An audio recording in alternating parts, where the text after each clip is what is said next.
What's going on YouTube? RC Cards 88 here. Hopefully everybody is staying safe and healthy. Hopefully also everyone's having a great time in the hobby. It is definitely an exciting time. Prices on hobby boxes and packs and retail and cards, individual cards, are just absolutely skyrocketing. It'll be very interesting to see too as we get closer and closer to sports, and once sports start happening, do the prices keep going up even more? I feel like they will. I feel like there are so many new entrants into the market, so many more people are collecting, so many more people are buying into breaks, trying to buy hobby boxes, retail, which some people say is a good thing and some people say it's a bad thing. And I don't think there's necessarily a right or a wrong answer on this. I myself wish I could find a little bit more retail to break right now, just because that's the only thing that in my mind is affordable and worth the value. But let's talk about one of those products that I do think has a lot of value, and that's Brothers in Cards.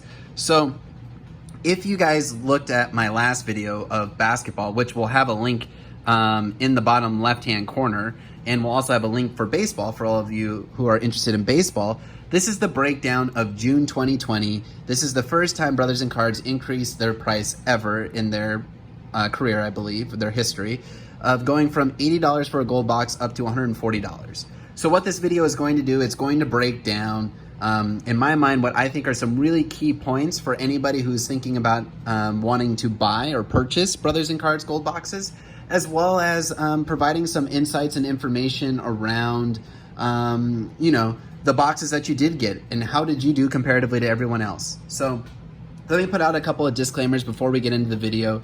And again, I'm sorry, this will be a lengthier video. Hopefully it's not as long as the basketball one, because I kind of gave a lot of the background information in there. That was a really long video, so I do apologize, and I appreciate everybody who stuck around and followed that video.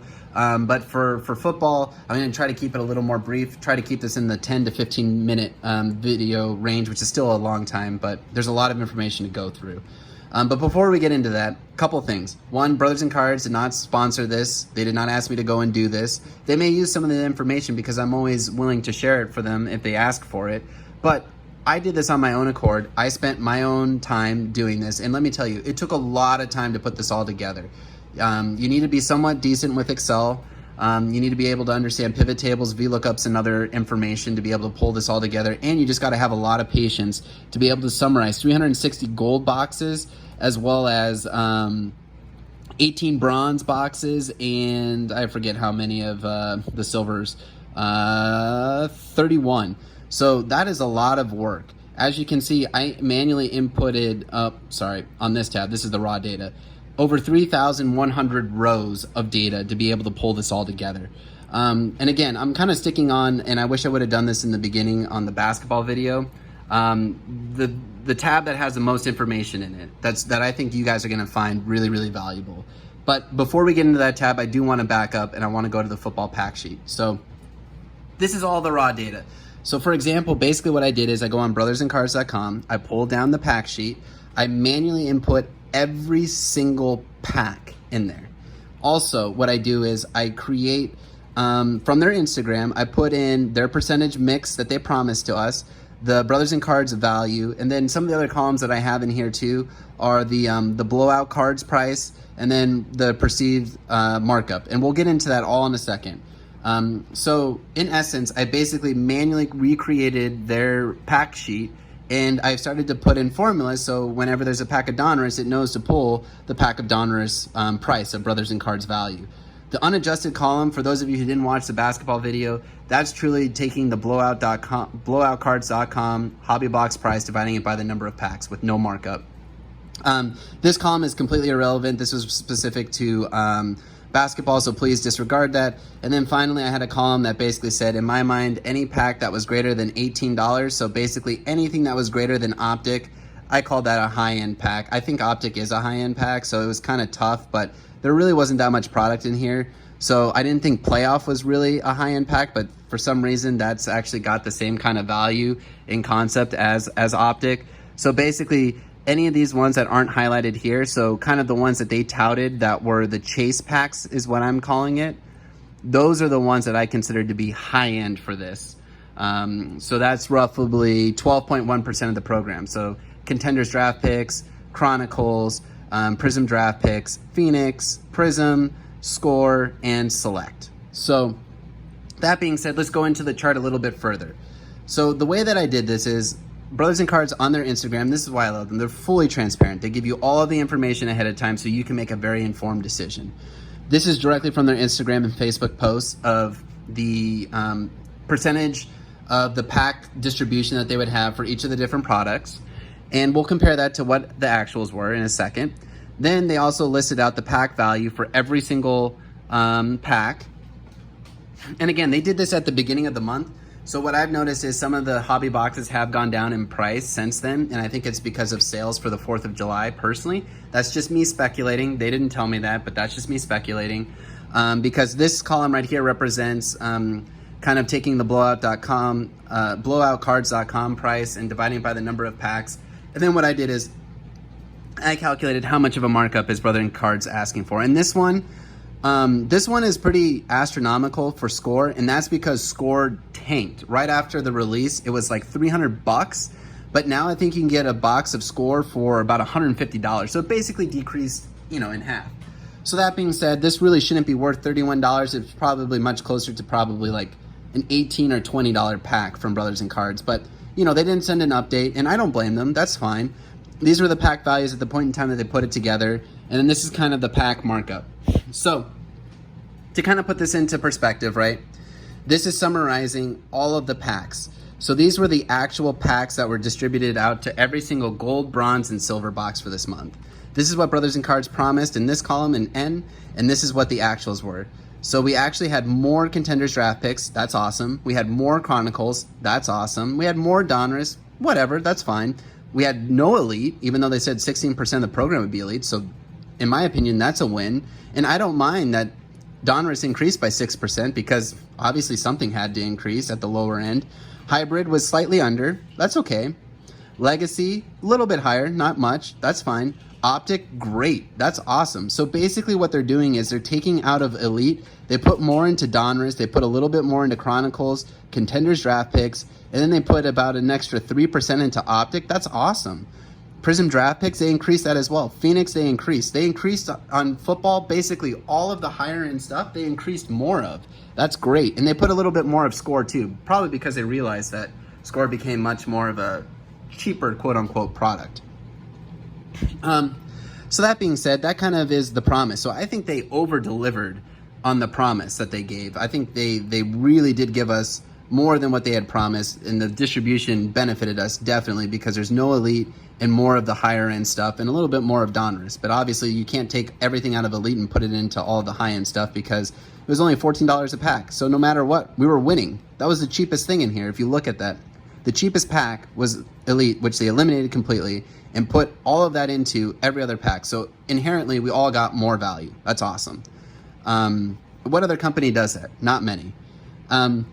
These markups, again, take them with a grain of salt. This is just based upon the day that they chose the values and the date that I researched. So, I think they really try to aim for about a 25% markup, roughly.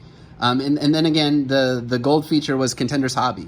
So they priced it at $21. It's roughly 17, so that's about a 25%. So let's quickly do the math here. I'm just going to go over the worst case. The worst case would be in concept, which isn't even possible. We would have gotten 8 packs of Elite plus 1 Contenders Hobby, which would have been $133. We paid $140. When you consider shipping and supplies, you're breaking even for sure. Now, when you look at the unadjusted price, right, that's a little bit of a steep, decrease. But again, nobody got Elite. So if you did 8 times 15 instead, which would be the cheapest, that's $120. Plus the, 8 times 12, that's 96. Plus the 17, that's 113. So, we're still a little bit under, but again, no one's getting the worst case scenario, and I can tell you no one got it. Best case scenario would be getting 8 packs of Prism draft picks, which would mean we got over a hobby box. That would be pretty awesome. That didn't happen either. And then the most likely, that's basically just taking the weighted average, multiplying it by 8, every single one of those packs. That'd get you about $181 or $133 on just the unadjusted price. So at that point, we're definitely getting our money back at $140. So again, feel free, digest this a little bit more. I explained this more in the basketball video, so if you want to know more, go ahead and watch that video. And the link will be on the bottom left, and baseball will be on the bottom right at the end of the video. Also, here's what everybody came to look at. This is the percentage of boxes with no high end and no optic, because I kind of do feel like optic is a higher end pack. So if you didn't get any optic and you basically got everything lower than that, you know, based upon BIC value, you would be anywhere from $120 to $129 with the average value at $123. When you factor in the hobby the hobby pack of contenders, which is the gold feature, you're at $141 to $150. So based upon Brothers in Cards value, you got your money back no matter what in football, no matter how bad your box was, on average. That's how to think about it, on average. Now, if you look at the unadjusted prices, right, this is where you might be a little bit more concerned. You would say, well, I'm only at about a $92 average value and I'm only getting 17 bucks more. So that puts me at 109 on the average value. So I'm a little bit under. So if you're looking at only taking the unadjusted prices, yeah, you probably are a little bit under on what I'm calling the no high ends, which is also ironically what I got as well. So the one thing I forgot to show you is this is my June box. Oh, I did have a score. I'm sorry. I do have one of the higher ends. This is my box. My box would have been 142 bucks, but I think the score is hyper inflated. With contenders, that would put me at about a 163. Probably this is really closer to 18, so subtract 13 out. I'm still at 150 bucks. I made my money back. And again, this is why I thought Brothers in Cards was such a great value before at $80. It was completely undervalued in my mind. I've said that numerous times. You can go watch me on any video and say that was the best value in the hobby. Here's exactly using the pricing from this month with my box from last month. I gave $0 to the player of the day because you can get those for free when you buy hobby boxes at your LCS. I still got 108 bucks. So, I was doing great comparatively to, what the value was. So really it probably should have been $100, increase of 40. That's much more palatable. Now, I don't want to go over each one of these in detail, but basically the way to look at this is you can look at each one of these columns. And basically that meant that this column right here had at least one pack of greater value than $18. This column had 2 packs at least that were greater, 3 packs, 4 packs, and 5 packs, etc. This also showed the ranges of the values. Again, these change so much depending upon, if you got the highest pack value, for example, which was, Prism draft picks, then, that's what would put you at the higher end of these ranges. So even though this box had 5 high-end packs, it probably didn't have the Prism draft pick. So that's the reason why it's actually a cheaper value than potentially the highest end of some of these others. But the way to look through it is it's all summarized the same exact way. This is the range for every box that had at least 2 high-end packs, which would be 150 to 244.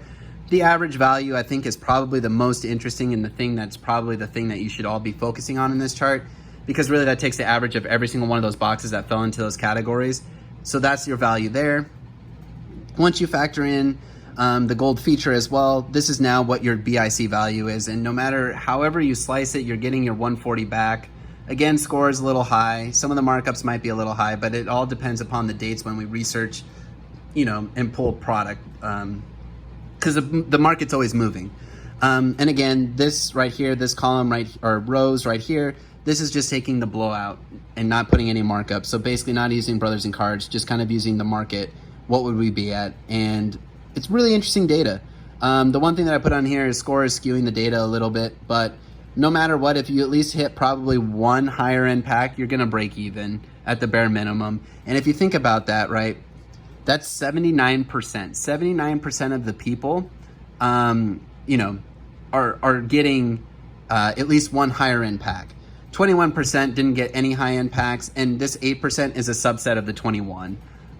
So in concept, 27 out of the 76 boxes in here didn't have any of the high-end or optic. I think that's the way to look at that. Yep, that's the way to look at that. So again, guys, this is the summary. I tried to keep it much shorter. This is about half the length of the time of the basketball one. The basketball link and the baseball link will show up in the bottom in the right-hand corner. If you guys find this interesting, please subscribe to the channel. I will continue to do this monthly for you guys, the best that I can. Or if you don't find it interesting, maybe I won't do it monthly. I'll do it every so often when there's new product. And we'll also be doing a lot of new stuff too. We'll start talking about investing in the hobby and things that I'm looking for, trends, looking at grading, etc. Just because the hobby's become so expensive, it's hard to open up stuff now. So I've kind of taken a little bit of a different route over the last couple of months and been investing more in singles. So we'll start to get into that in the channel, which will be really interesting and attract new people to the community as well. But anyways, guys, it's been a ton of fun. Thank you so much for helping me achieve 500 subscribers. We'll definitely be doing something really fun in the near future. I hope you guys enjoyed this. Again, just a disclaimer, Brothers in Cards, you know, they didn't ask me to do this. I did this with my own hard-earned time.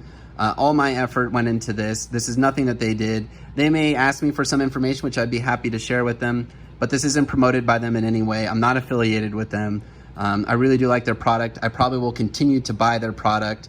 But it's just been a ton of fun going into detail, looking at all the data, because I'm a data guy. I want to know what I'm buying. I want to know, did I get screwed? Did I get a good deal? Am I at the low end? Am I at the high end? Am I just in the average? And for this month, I was kind of on the lower end, but even then, I still did fairly well, and I'm happy with what I got. The last thing that I realized I forgot to show you is, and I'm not going to spend too much time on it. This is basically the pack distribution in the month of June. And this is the pack distribution in the month of May. So go ahead and take a look at those numbers. See if you really think that we got better value. I really do. I will continue to support them. I think it's a great thing for the hobby.